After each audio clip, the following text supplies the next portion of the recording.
What's up guys, in this video I wanted to go over Amara's updated sniper build for Mayhem 4. This build was really good, but when Mayhem 4 came out, it kind of like died down a little bit, but there's still ways you can work around it, and that's what I'm going to show in this video. But before we get into that, I just want to say really quick, thank you guys for all the recent support on the channel. I've been getting so many subs and likes, it has actually been absurd. I seriously can't thank you enough. As I said in my last video, I was at 259 subs, and as of recording this, I'm now at 359, so I've gained 100 subs in 2 days, and that is mind-blowing to me. So thank you for 350 subs now. I guess we're on the road to 400 now, which hopefully we'll hit that soon. As I said before in the other video, I know most people that watch me actually aren't subbed to my channel. So if you're watching my videos and you're enjoying them, consider subscribing. It really helps the channel out. It helps me out. But anyway, seriously, again, thank you so much. I really appreciate it. And let's get back into the video. All right, so this build is Amara's sniper build. It is really good for ad clear, and it's also very good for boss damage. You're just gonna have to have specific weapons that are for boss damage. It's not, you can't really just use whatever against a boss. Our main weapon we're gonna be using is the true monocle. This weapon is a very good sniper rifle. It does an insane amount of critical hit damage. That's what's going for it. So with Amara's skills and the anoint on here, which I get 100% more damage from active skill in, you can one-shot pretty much everything in Mayhem 4 with some other stuff I'm getting into later, and it is what allows this build to shine. This is the main thing for the build, and it is crazy the amount of damage you can put out. Next, I have a LAKEY right here with a phase slam anoint, which is really good, and this is your boss killer weapon. This is what's going to allow you to melt bosses down if they have crit spots. If you're going to get something like Wotan, this build will work, but you need to use something like a Cutsman, but I feel like that's just a given at this point. But like I said, for bosses that have like huge crits and stuff, the LAKEY can melt them. Next gun I have right here is the EMP5. This is just solely for movement speed to get around the map. It's also pretty good for mobbing, but I'm mainly just using it for movement speed. But for bosses and stuff, you'll swap this out for elemental projector and sellout. This is just a little throwaway spot where I just put whatever in. Then right here, I have the ion cannon for second wins.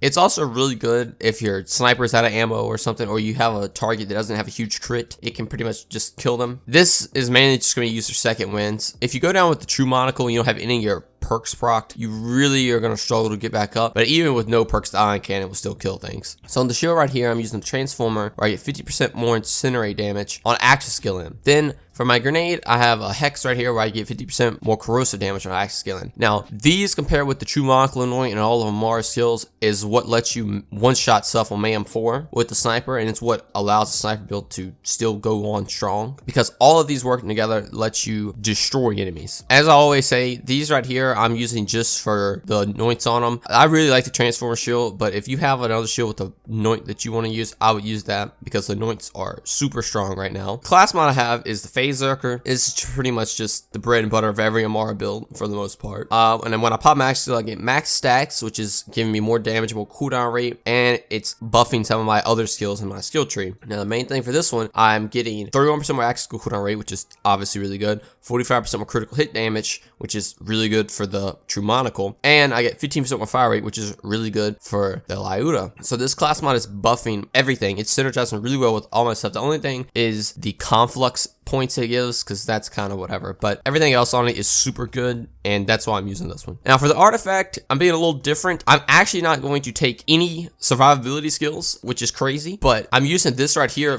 because of that. There's no real good artifact for, you know, specifically for snipers or anything, so I'm just using this, and obviously if we get to a boss, I'll swap to elemental projector. For just general play, I'm using this last stand deathless. This gives you invulnerability when you lose all your shields, and the deathless gives you 100% more shields, more recharge rate, and less recharge delay. With the transformer, you're going to get 20,000 plus shields. That's going to just recharge really quick. So with the artifact, I'm getting more health, which is kind of useless, but I'm getting 8% movement speed, which is nice, and I'm at 30% more shields recharge rate. So I got 30% and 25% more with this. So I'm getting a lot more shield recharge rate, and I have a lot of shields. Now, what's cool with this is, I guess it's a bug, but with Last Stand and the Deathless combined, you can just lose, at sometimes it seems, any amount of health, and it procs the invulnerability thing. Most of the time it's only when you lose half your shields, but I think it's bugged since it's depending on your shield breaking, but you have such a huge shield and only 1 health,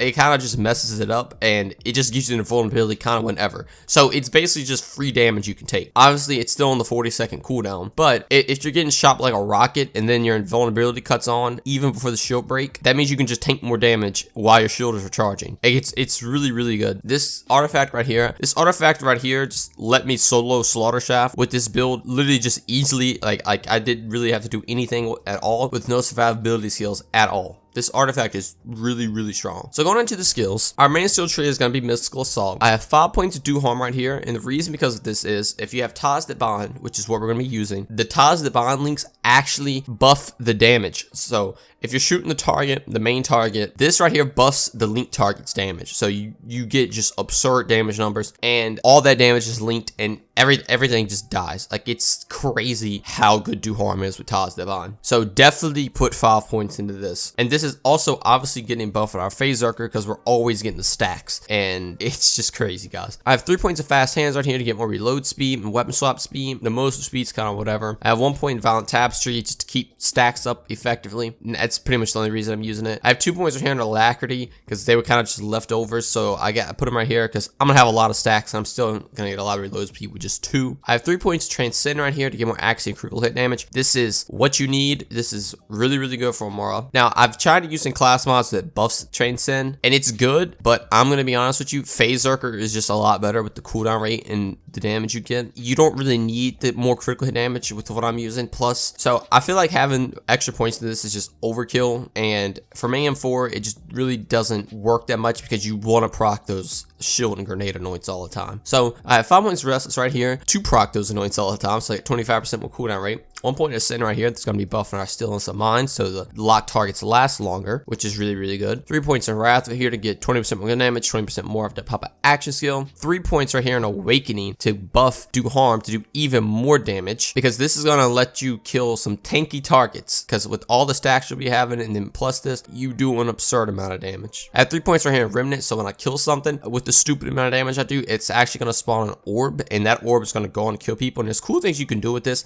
Say you kill one enemy and it builds up a lot of damage, and it starts seeking out somebody, and you have to reload or something. You can actually just phase lock another enemy. Everybody gets linked, and that ball will come through and just kill everything. It's really fun. I like the skill a lot. It does miss every now and then, but I think it hits enough to warrant the points. It's really, really good, and it's really, really fun to use. And I have 1 point in Avatar right here that gives me bonus rush stacks, and I can pop my action skill twice. Avatar is one of Amara's best skills, and it's used in pretty much every build. Going to the next skill tree, I have 1 point right here in Anima. This is just getting buffed to 3 with my class mod. I'm not really using Anima. I'm just using it to get down to the bottom. I have 3 points right here in Steady Hands to get more handling and accuracy, which is really good with the Sniper Rifle. 5 points right here in Infusion to make my Sniper Rifle do shock damage, which is really good, because now with my Shield and Grenade, my Sniper is doing shock, corrosive, and incendiary. So I'm covering all the bases, and it lets you just destroy everything. I have 5 points right here in Tempest to get more elemental damage, plus 20% more shock damage, which is obviously gonna buff this whole build by a lot. Then I have 1 point right here in Dread to get 15% more gun damage, and my gun reloads after I kill somebody in Phase Grasp. This is really good because you're gonna Phase Grasp everybody and have 50% more damage. Next skill tree, I just have 3 points of Personal Space right here, just in case I have to get close to an enemy, or if it's a tanky enemy, I can kind of just slide up on them and pop them real quick, and they'll pretty much die. So this build is very similar to my Ionized Sniper build. It involves all around just face locking everybody and killing them in one shot. But the difference with this build is you can play around with survivability a lot more, and you don't have to worry about your ammo economy. See, something like the Ionized Candy build, I had to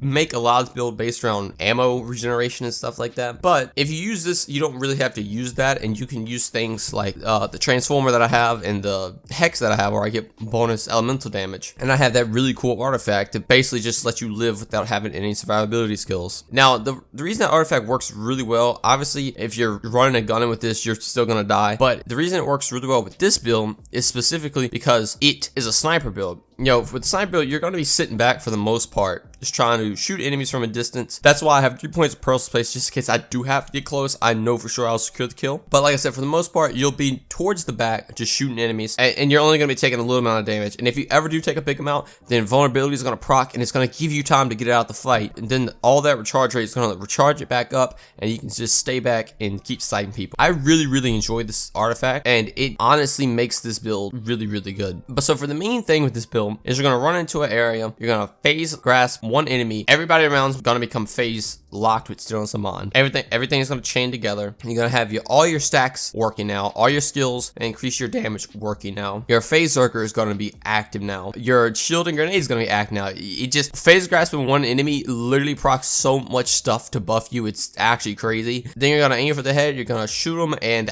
literally everything is going to die. Do harm is going to just straight up buff your damage by an absurd amount with Taz Divine, and it's going to kill everything. Like, it's crazy how much damage you do. Another thing, since this is the sniper build, you can be kind of rushy with it. Like I said, you don't want to be too fast, you don't want to die, but you can kind of move around the map. With the ion cannon, with my ion sniper build, you had to be slow with it because the ion cannon is just a heavy weapon, so you move really slow with it. With the sniper build, you can kind of just rush around and be snappy and quick, which is always really fun. That's my preferred playstyle, so that's why I really like this build. I would definitely recommend trying this build out again. If you haven't tried it in the first place, it was super good on Mayhem 3, but as I said, it kind of died down when Mayhem 4 came out, especially with the takedown. And that's one thing I will say, this build can go against the takedown, but it's not the best thing. Like, it's obviously not going to be good as spiritual driver or the phase cast build, but it can still do it. You're just going to have to be a little bit more slow with it, and like I said, you're going to want to switch to Cutsmans. Like, you can't use the True Monocle against Wotan, but if you switch weapons, you can totally use this build. I mean, when Mayhem 4 did come out, it kind of went under the radar because it just couldn't one-shot enemies anymore because the amount of health increased. But now that we have more gear and items, you can definitely get this build to start working again on Mayhem 4. As I said, I cleared Slaughter Shaft solo with ease. Like, I had no